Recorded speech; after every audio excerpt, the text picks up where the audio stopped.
Bonjour. Alors le blob. Le blob, on en entend beaucoup parler ces derniers temps, encore plus depuis la collaboration d'Audrey Dussutour et de Thomas Pesquet et des blobs astronautes. Voilà. Alors moi je vais pas parler de ce qu'il est pas, etc. Il y a pas mal de contenu à ce sujet. Il y a principalement la conférence d'Audrey Dussutour qui est super intéressante et que je vous invite à aller regarder. Et alors moi ce qui m'a motivé à adopter un blob, c'était surtout de pouvoir éventuellement l'observer dans son environnement. Donc pouvoir recréer l'environnement dans lequel il vit naturellement et de l'observer, d'observer comment il vit là-dedans, quoi.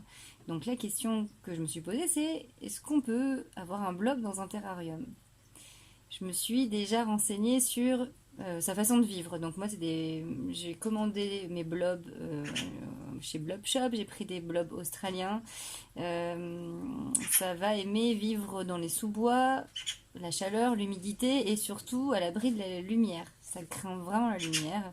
Et si on veut tuer le blob, le mieux c'est de l'y exposer. Voilà. Donc c'est pas mon but.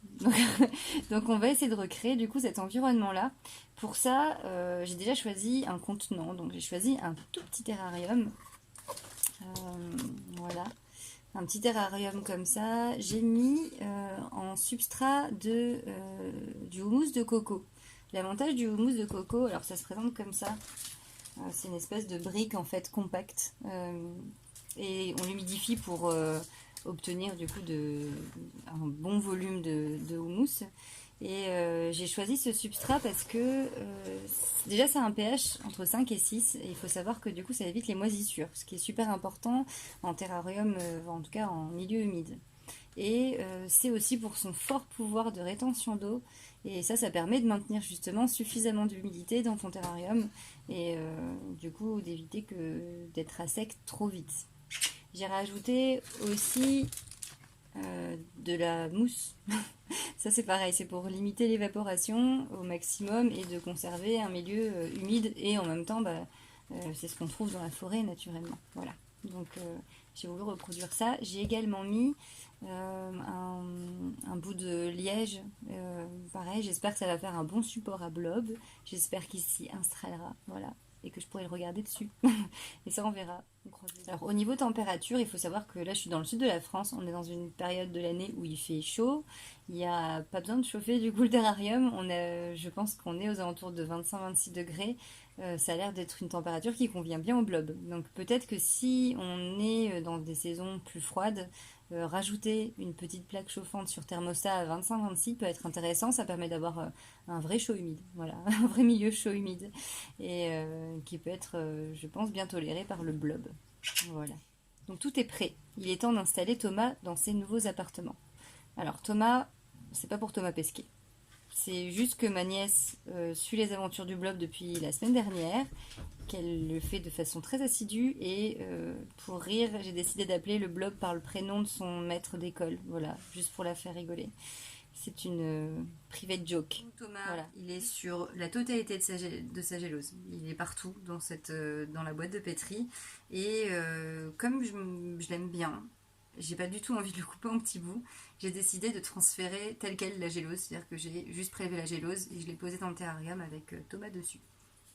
Alors, juste petite note, l'état de la gélose. C'était vraiment le moment de le transférer. La gélose, elle commençait à être vraiment dans un sale état. Et entre autres, chose qui est vraiment inquiétante en l'occurrence, c'est il y a des restes de biscottes qui commencent à avoir du moisi dessus. Donc ça c'est vraiment embêtant et ça peut contaminer le blob et ça peut le tuer. Donc il faut vraiment faire attention à ça. J'aurais dû changer la gélose il y a 3 jours. Je ne l'ai pas fait. Voilà. Donc il était temps de le transférer quand même, en espérant qu'il quitte cette gélose qui est dégoûtante. Donc je vais réaliser un timelapse pour peut-être réussir à saisir l'échappée sauvage de Thomas dans son nouvel environnement. J'espère qu'il va accepter de quitter sa gélose. Parce que là c'est plus possible en plus. Donc c'est important qu'il s'en aille. Alors, le timelapse, c'est un film en fait qui dure 2 heures. C'est impressionnant de voir à quelle vitesse il a commencé à bouger de sa gélose. Super rapidement en fait on voit qu'il essaye d'échapper à la gélose en fait et d'aller le plus vite possible dans son nouvel environnement il réduit énormément ses ramifications super vite. En 2 heures, du coup, c'était fait. En 2 heures, en fait, on voit qu'il a gardé les artères, entre guillemets, principales, vraiment les veines principales, et il a enlevé toutes les ramifications, il a commencé à sortir de la gélose, et je trouve que ça allait super vite. Et que d'habitude, il n'est pas du tout enthousiaste comme ça. Il se déplace beaucoup plus doucement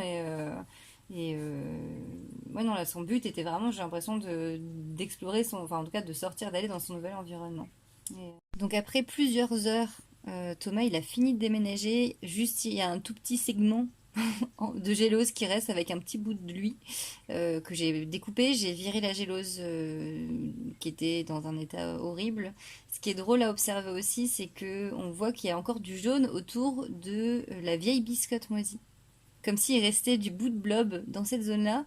Je sais pas qui a fait le choix de ne pas les transférer, mais je me pose la question, est-ce que volontairement le blob il laisse tomber des bouts de lui parce qu'il y avait un risque probable de contamination par les moisissures.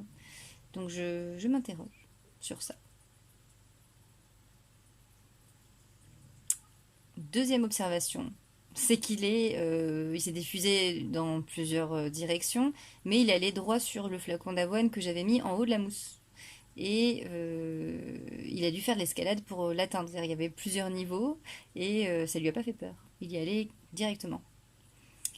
Il s'est ensuite du coup diffusé sur mon bout de bois. Ça, je suis contente. Et il a abandonné du coup l'autre flocon d'avoine. Il a retiré sa veine et tout s'est réuni du coup sur le bout de bois.